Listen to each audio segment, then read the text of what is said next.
स्वागत आहे. मी सतीश साठम. आज आपण जे आहे भाईंदरमधील राष्ट्रवादी काँग्रेस पार्टीचे प्रवक्ता सेलचे सचिव, महाराष्ट्र प्रदेश सचिव, त्यांना एन एच न्यूजच्या वतीने आम्ही शुभेच्छा देत आहोत. त्यांची हल्लीच काही दिवसापूर्वी महाराष्ट्र प्रदेश प्रवक्ता सेलमध्ये सचिवपदी झाली आहे आणि आज आपल्यासोबत आहेत. ते काही या शहरामध्ये आता नवीन वर्षाला विकासाच्या कामामध्ये जे सत्ता पक्ष जे आहेत, आज काही अनेक ठिकाणी भ्रष्टाचार होत आहेत. हा काहीतरी कुठेतरी थांबला पाहिजे असा विरोधक म्हणून राष्ट्रवादी काँग्रेस पार्टीची काय भूमिका आहे म्हणून आपण श्याम राऊत आपल्यासोबत आहे. त्यांच्याशी थेट जाणून घेणार आहोत. श्याम राऊत, मुंबईमध्ये महाविकास आघाडीने 500 स्क्वेअर फूट घरांसाठी जो टॅक्स माफ दिलेली आहे, त्या धर्तीवर मीरा भाईंदर महानगरपालिकेमध्ये आज सत्ता पक्षाने कुठेतरी 50% चा ठराव आज पालिकेत घेतला आहे. काय तुम्हाला असं वाटत नाही की हा जो ठराव आहे हा लोकांना गुमराह करायसाठी आहे? काय लोकांचं येणाऱ्या कालावधीमध्ये जनमत घेण्यासाठी आहे? आज आपल्या शहरामध्ये महानगरपालिकेचा विकास झाला पाहिजे. आपल्या महानगरपालिकेची मुंबई आणि ठाण्याची कंपेअर आपण करू शकत नाही. सी ग्रेडची महानगरपालिका आहे आणि कुठेतरी आपला हा नुकसान तर होणारच आहे विकासामध्ये, कारण टॅक्स मॅपिंग केल्यामुळे. तर तुमचं काय म्हणणं आहे या संदर्भामध्ये आणि या संदर्भामध्ये आपण काय सांगाल? नमस्कार, धन्यवाद साठव साहेब, आपण आज माझ्याकडे आले, आपला आभार व्यक्त करतो. महाविकास आघाडी सरकार कुठल्या परिस्थितीमध्ये ह्या महाराष्ट्रात आली ते महाराष्ट्राच्या जनतांना सर्वांना माहीत आहे. भारतीय जनता पार्टीला सत्तेच्या बाहेर काढण्यामध्ये सर्वात मोठा योगदान जर कुठल्या पक्षात असेल तर राष्ट्रवादी काँग्रेस पक्षात आहे. आणि राष्ट्रवादी काँग्रेस, शिवसेना आणि काँग्रेस या तिन्ही पक्षांनी मिळून जेव्हा महाविकास आघाडीची स्थापना केली, उस वक्त जो माहौल था महाराष्ट्र में और जनता ने जो हमें जनमत दी थी, भारतीय जनता पार्टी को हमने सत्ता से बाहर किया था. लोगों का ऐसा कहना था, यही विपक्ष जो आज भारतीय जनता पार्टी बाहर में बैठी हुई है ये कहती थी ये 3 पहिए की सरकार नहीं चल सकती है. लेकिन जिस अंदाज से हमारे आदरणीय शरद चंद्र पवार ने, जो राष्ट्रीय कांग्रेस आज 2016-17 में बैकफुट पे थी, भरी बरसात में जनसभा लिया उन्होंने, महाराष्ट्र के कई जिलों में गए, जनता से रूबरू हुई, बातें की, लोकांना समजवला. आज त्याचा जो परिणाम महाविकास आघाडी जवळजवळ 2.5 वर्ष संपायला आले की आज आम्ही सत्तेत होतो. आम्ही बरेच कामं केली, चांगली कामं केली, विरोधींनी जाम ऑपरेशन घेतलं. अशा त्यामुळे आम्ही सत्ता हातात घेतली. करोना काल होता, मोठा महाराष्ट्रात पूर आला होता, बाढ़ आला होता. ऐसी परिस्थिति थी कि कोरोना काल में विपक्ष ने इतना हंगामा किया था, लेकिन माननीय सुप्रीम कोर्ट ने महाराष्ट्र प्रदेश के गवर्नमेंट को सराहा था कि अगर किसी ने कोरोना पे कंट्रोल किया है तो वो है महाविकास आघाड़ी. तो हमारे पास टेक्नोलॉजी और अनुभव की कमी नहीं. हमारे जितने भी नेता हैं अनुभवी नेता हैं, जितने भी हमारे शरद दादा पवार से लेकर अजीत दादा पवार, सुप्रिया सुले, जयंत दादा पटेल, जितेंद्र आव्हाड जी, ऐसे कई नेता है जो हमारे पास अनुभव की राष्ट्रीय कांग्रेस की कमी नहीं है. और राष्ट्रीय कांग्रेस ने ये साबित करके दिखा दिया पिछले 2-2.5 साल में. साथ ही शिवसेना भी हमारे साथ है, कांग्रेस. तो महाविकास आघाड़ी ने हमेशा बढ़ चढ़ के ही काम किया है और ये काम भी उन्होंने अच्छा ही किया. 500 फुट का जो आप बोल रहे हैं कि मुंबई में माफ़ किया गया है, अच्छी बात है. और उसी तरह थाने में भी माफ़ है. लेकिन कहीं ना कहीं मीरा भाईंदर सी ग्रेड की महानगर पालिका में आती है, जैसा आपने भी अभी बताया. तो कहीं ना कहीं ये चिंता का तो विषय है. अगर आप 500 स्क्वायर फीट का संपूर्ण माफ करते हो तो एक टैक्स का जो पैसा आता है उसमें हमारी कटौती होगी. तो ऐसा ये प्रथम सरनाईक ने अभी रिसेंटली एक पत्र लिखा था महापौर के नाम पे, तो मैंने वो पत्र को ध्यान से पढ़ा. उन्होंने कहा था कि टैक्स माफ होना चाहिए, लेकिन जो हमारा फंड आता है सरकार से, उस फंड का इस्तेमाल टैक्स के लिए नहीं किया जाना चाहिए. मीरा भाईंदर की विकास योजना में उस टैक्स का असर नहीं पड़ना चाहिए. तो टैक्स के समर्थन में हम भी है, माफ होना चाहिए 500 स्क्वायर फीट का, लेकिन उस फंड को आप जो वहां के फंड को इस टैक्स में एडजस्ट करोगे तो कहीं ना कहीं मीरा भाईंदर का विकास रुकेगा. लेकिन राष्ट्रीय कांग्रेस समर्थक थे और शायद मेरा ऐसा अंदाज है, सुनने में भी आया कि आयुक्त ने कहीं ना कहीं सिफारिश पत्र राज्य सरकार को दी है. श्याम राऊत, मला एक विचारायचं आहे की ज्याप्रमाणे आपण टॅक्स भरतो आहोत आणि टॅक्सचा पैसा विकासामध्ये लागतोय. आज मीरा भाईंदर शहरामध्ये कितीतरी अशा ठिकाणी आहे की भ्रष्टाचार तुम्हाला नजरेत येतोय. तुम्ही त्याबद्दल काय उघड करा? साहेब, सर्वात मोठा भ्रष्टाचार तर आता मला सांगायची गरज नाही. पण रिसेंटली माझ्याकडे मी मी जे बोलतो ना, प्रत्येक गोष्टी मी I always say with the proof. See, recently I got the proof. यहाँ पर लोकहित न्यूज़ के हमारे अच्छे पत्रकार हैं मोइन सईद साहब, उनका देखा था मैं. सेल्फी पॉइंट मीरा भाईंदर के नगर सेवक ले रहे हैं भ्रष्टाचार की सेल्फी.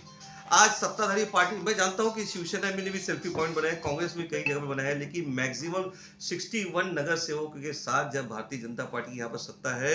आप देखिए लोकहित न्यूज में अभी सेल्फी पॉइंट के नाम पे मीरा भाईंदर शहर में हो रहे धड़ल्ले से भ्रष्टाचार. टैक्स पेयर जनता के पैसों का नगर सेवक कर रहे हैं गलत इस्तेमाल. मूलभूत सुविधा के बजाय नगर सेवक सेल्फी पॉइंट बनाने के लिए इतने उतावले क्यों हो रहे हैं? सेल्फी पॉइंट बनाकर को लेकर शहर की जनता की क्या है? शहर की जनता में मैं भी आता हूँ. अगर आप और यही यही यही क्वेश्चन हमारे ईस्ट वेस्ट फाउंडेशन के जो अध्यक्ष है माननीय भगवान कौशिक ने उठाया. मीरा भाईंदर में एक और महान कारनामा, प्रभाग नंबर 70 के नगर सेवकों ने सेल्फी बने. उन्होंने इस सेल्फी पॉइंट की कीमत भी बताई थी. जब मैंने इनका यूट्यूब में चैनल इनका सुन रहा था, ज्यादा से इस सेल्फी पॉइंट की कीमत बनने से लाख, 1.5 लाख, 2 लाख का खर्चा था. लेकिन कितना कोटेशन दिया, क्या दिया, कहीं ना कहीं महानगर पालिका के अधिकारी को भी सोचना पड़ेगा. इन नगर सेवकों को अगर सेल्फी पॉइंट बनाने से मीरा भाईंदर शहर का विकास होता है तो ये एक सरासर निंदनीय है, सरासर निंदनीय है. इस निधि का इस्तेमाल आप कहीं और कर सकते थे. ताकि देखिए आज मीरा भाईंदर में की मूलभूत सुविधाओं में क्या आता है? मूलभूत सुविधाओं में आता है अच्छे अस्पताल. आज आप देखिए ये भगवान कौशिक भी चिल्ला के थक गए और कई लोग समाज सेवी और कई मीरा भाईंदर के जानकार लोग भी जानते हैं कि जब कोरोना काल आया था तो मीरा भाईंदर शहर में यहाँ के जो 61 नगर सेवक थे, यहाँ से हार्डली एक आध 2 नगर सेवक को मैंने कोरोना काल में देखा था. आज सेल्फी पॉइंट के माध्यम से ये मीरा भाईंदर के नगर सेवक अपने आप को फिर अपने वार्ड में हाईलाइट करना चाहते हैं. अपने वार्ड में सेल्फी पॉइंट बनाकर वहां पर नीचे अपना नाम डालकर वो दिखाना चाहते हैं कि भारतीय जनता पार्टी की नगर सेवक काम कर रहे हैं. सब बीपी रोड भाईंदर पूर्वेच्या ठिकाणी काही नगरसेवकांमध्ये एक समाजसेवक म्हणून आहे धीरज पांडे या नावाचा. यांनी सुद्धा 12 नगरसेवकांनी काय काय निधी वापरलाय, किती त्यांचा भ्रष्टाचार केलाय याबद्दल सुद्धा त्यांनी आपल्या सोशल मीडियावर टाकलेलं आहे. ऑफकोर्स, याबद्दल तुम्ही काय सांगा? साहेब त्याची कॉपी मी काढून ठेवली. हालीमध्ये धीरज पांडे हा सामाजिक कार्यकर्ता आहे, बीजेपीचा आहे का सामाजिक कार्यकर्ता म्हणून ते टाकलाय. त्यांनी बघा स्पष्ट सांगितलं आहे. त्याची युट्यूब चॅनलमध्ये मी हे रेकॉर्डिंग काढली होती आणि त्याची प्रिंटआउट मी काढून ठेवली आहे. त्यांनी एकदम ओपन आरोप 12 नगरसेवक लावलाय. सामाजिक कार्यकर्ता धीरज पांडे ने भाईंदर के पूर्व के अंतर्गत आने वाले कुल 3 वार्ड के 12 नगर सेवकों के नगर सेवक निधि में मिलने वाली सरकारी फंड की जांच एवं ब्यौरों की मांग आरटीआई विभाग से अपील की, जिसमें वार्ड क्रमांक 2, 3, 4 के कुल मिलाकर 12 नगर सेवक के प्रभाग निधि के खर्च के बारे में ब्यौरा मांगे की सामाजिक कार्यकर्ता धीरज पांडे ने आरटीआई विभाग से उठाई है. तो धीरज पांडेनी हा कदम उचलला. 12 नगरसेवक हे सगळे बीजेपीचे आहेत. 12 हे 4 हे काशीनाथचे 6, 4 असे पकडून जाऊ 20 से 25 नगरसेवकांची नावं मीरा भाईंदरमध्ये ह्या नवीन वर्षात बाहेर आलेली आहे. तो ये मीरा भाईंदर की जनता को अब सोचना पड़ेगा. हाल ही में बीएसपी योजना का, वो भी मैं आपको, काशी मेरा में बीएसपी योजना की बात हुई थी. बीएसपी योजना लाभार्थियों को उनका हक का फ्लैट नहीं मिला था. तो राम भुवन शर्मा, जहाँ शकील शेख ने उनकी इंटरव्यू ली थी, राम भुवन शर्मा ने बड़ा खुलासा किया था. अभी हाल ही में साबिर शेख साहब ने इंटरव्यू ली थी मेयर साहब का. मेयर साहब ने आरोप प्रताप सरनाईक पर लगाया कि किसी भी चीज की जांच पड़ताल करके आप बताइए. तो ये कहीं ना कहीं प्रताप सरनाईक को इस बात का खुलासा करना होगा. और ये वाकई में बीएसपी योजना में 150 करोड़ प्रताप सरनाईक ला के दिया था, ये भी बात आई थी. लेकिन आज मेयर ने उन पर पलटवार करते दिखाया है कि वहां पर सब कुछ ठीक चल रहा है, लाभार्थियों को उनका हिस्सा मिल रहा है. तो फिर एक बार भारतीय जनता पार्टी भ्रष्टाचार में ही है. तो इतने ऐसे कई मुद्दे हैं. सिर्फ आप रोड, गटर, सड़क, नाली बना के आप बताना चाहते हैं कि आप मीरा भाईंदर का विकास कर रहे हैं, लेकिन मीरा भाईंदर शहर आज भी सरकारी अस्पतालों से वंचित है. यहाँ पर एक भी गवर्नमेंट स्कूल्स नहीं है. महानगर पालिका की जो स्कूल्स है सिर्फ 7वीं तक, क्यों नहीं 10वीं तक जा सकता है, क्यों नहीं 12वीं तक जा सकता है. आज मध्यम 80% जनता मीरा भाईंदर की गरीबी रेखा में आती है. आज कोरोना काल में हो, लोगों को फीस भरने के लिए माँ बाप के पैसे नहीं है. तो ऐसे वक्त पे अगर बच्चा 7वीं पढ़ता है, 7वीं पढ़ के बाहर निकलता है, फिर किसी प्राइवेट स्कूल में जाएगा तो डोनेशन मांगेगा. तो ये परिस्थिति मीरा भाईंदर में है. आज प्राइवेट स्कूल का हालत देखिए, करप्शन स्पोर्ट क्लबच्या संदर्भामध्ये आपण काय सांगाल? स्पोर्ट क्लब सुद्धा जे आहे, स्पोर्ट क्लब बनलेलं आहे, पण तिथे काय कसं काय ठेकेदाराला दिलेलं आहे, तिथे हॉटेल पण त्यांनी टाकलेलं आहे आपल्या व्यावसायिकसाठी. साहेब तर आपण काय सांगाल? साहेब स्पोर्ट्स क्लब ऑफकोर्स झाला पाहिजे. मीरा भाईंदरमध्ये एक उच्च स्तरीय स्पोर्ट्स क्लब झालं. हे जे स्पोर्ट्स क्लब झालं आहे, हे 2016-17 इलेक्शनचे अगोदर 6 महिन्यात आनंद फानामध्ये उभा केला आहे. त्याची ते रोड मॅप त्याचे बघितलं तुम्ही बघायला जाता. आज एक स्किटिंगची परफेक्ट सुविधा नाही ते. आज जिमनेचे एक आनंद फाना सगळे ओपन आहे. पण स्पोर्ट्स कॉम्प्लेक्स कसा असावा? एक मोठा नाही 50, 60, 100 एकरचा स्पोर्ट्स कॉम्प्लेक्स असावा. तिथे सगळी सुविधा, ऑलिम्पिकची सुविधा पाहिजे. तर इथनं मीरा भाईंदरची यंगस्टर्स मुलं बाहेर निघाली. आज क्रिकेट तिथे एमसी एफिलिएटेड स्कूल आहे, पण मीरा भाईंदरमध्ये 2 टर्मची सत्ता भाजप असून स्पोर्ट्सच्या सेक्शनमध्ये पण त्याला कोणी काय नाही केला. स्वास्थ्य सेक्शनमध्ये काय केला. आज मीरा भाईंदरमध्ये युनिव्हर्सिटी नाही आहे, गव्हर्नमेंट कॉलेजेस नाही आहेत, कॉमर्स, आर्ट्स, सायन्सचे की मुलं फ्रीमध्ये एज्युकेशन होतात. तर कुठे कुठे आज मीरा भाईंदर सुविधांनी कंप्लीट वंचित आहे. राऊत साहेब, आता काय सांगाल? विरोधामध्ये तुम्ही सत्ता पक्ष भाजपा आहे, विरोधामध्ये तुम्ही आहे, तर राष्ट्रवादीची काय भूमिका राहील? राष्ट्रवादी काँग्रेस पार्टी कशा पद्धतीने येणाऱ्या निवडणुकीमध्ये आपला सामना करणार आहे? काय तुमची तयारी, याबद्दल तुम्ही काय सांगा? साहेब राष्ट्रवादी काँग्रेसनी तुमची आमची बॅक हिस्ट्री काढून बघा. मीरा भाईंदरला अगर किसी ने मीरा भाईंदर को बनाया है तो वो है राष्ट्रवादी कांग्रेस. मैं समझता हूँ वक्त बदलता है, सब चीज अपने अपने टाइम पर, लेकिन फिर से एक बार राष्ट्रीय कांग्रेस का वक्त आ रहा है. आज मीरा भाईंदर में राष्ट्रीय कांग्रेस ग्रास रूट लेवल पे काम कर रही है. हम संगठन बढ़ा रहे हैं. कई लोग राष्ट्रीय कांग्रेस का दामन छोड़ के मोदी साहब की लहर थी 2014 में अपने आप को राष्ट्रीय कांग्रेस से अलग करके भाजपा में गए, जीत के भी आए, लेकिन आज उनकी परिस्थिति, आज दम घुट रहा है उनका भी भाजपा में.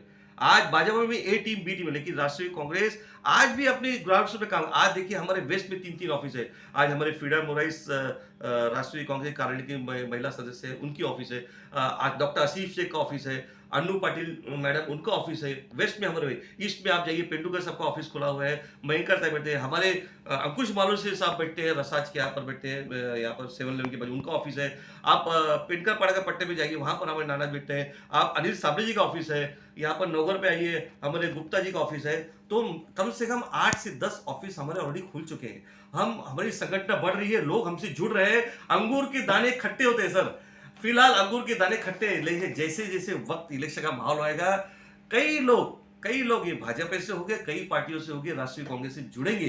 क्योंकि राष्ट्रीय कांग्रेस ने जिस स्तर पे आज पूरे महाराष्ट्र में काम किया है, आदरणीय शरद चंद्र पवार का चेहरा देखकर, जितेंद्र आव्हाड जी का चेहरा देखकर लोग जुड़ेंगे.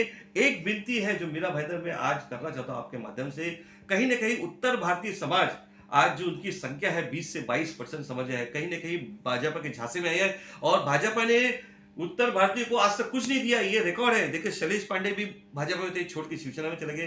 विक्रम प्रताप सिंह भाजपा थे, आज मदन सिंह दूसरी टीम में है.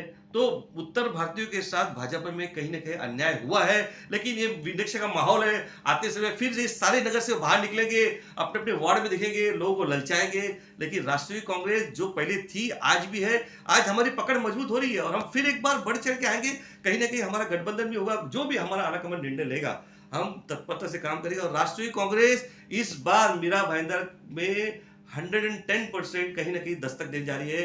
क्योंकि हमारे कार्यकर्ता, हमारी युवक की टीम भी काम कर रही है, हमारी विद्यार्थी टीम भी काम कर रही है, हमारी बेसिक भी काम कर रही है, हमारी महिला टीम भी काम कर रही है. और हमारे सरकार, हमारे अपर लेवल के नेता है, उनका भी ध्यान मीरा भाईंदर पे है. जितेंद्र आव्हाड से हमारे प्रभारी है, आनंद फडणवीस से हमारे साथ है, अंकुश मार से भी काम कर रहे हैं, पेंडुकर भी काम कर रहे हैं. तो कामों में हमारे में कोई कमी नहीं है. हमने कई आंदोलन लिए. हम आपको बताना चाहते हैं कि कोरोना काल में जब कोई नहीं था तो उस वक्त हमने कई काम ही करे. आज सिलेंडर का अच्छे दिन जो भाजपा ने कहा था, आज मीरा भाईंदर की जनता को सोचना पड़ेगा कहाँ है वो अच्छे दिन. आज मैंने मेरे घर में सिलेंडर मंगाया, 900 रुपए सिलेंडर का भाव है, 100 के पार पेट्रोल भाव चला है, डीजल का भाव चला है. तो और आज जो हालत मीरा भाईंदर की, सिर्फ कंक्रीट रोड बनने के आज भी आप जाके नौगर रोड पे कंक्रीट बड़ा, ये विमल डेरी का रोड देखिए, आज भी उस कंक्रीट रोड पे गड्ढे. दीपक हॉस्पिटल के रोड पे जाइए, आज भी आपको गड्ढे मिलेंगे. ये रोड बन के 1 साल भी नहीं हुए. तो भ्रष्टाचार से भारतीय जनता पार्टी पूरी तरह लिप्त है. इस भ्रष्टाचार को खत्म करने के लिए फिर एक बार जनता को सोचना पड़ेगा और सभी पार्टियों को एक साथ आना होगा.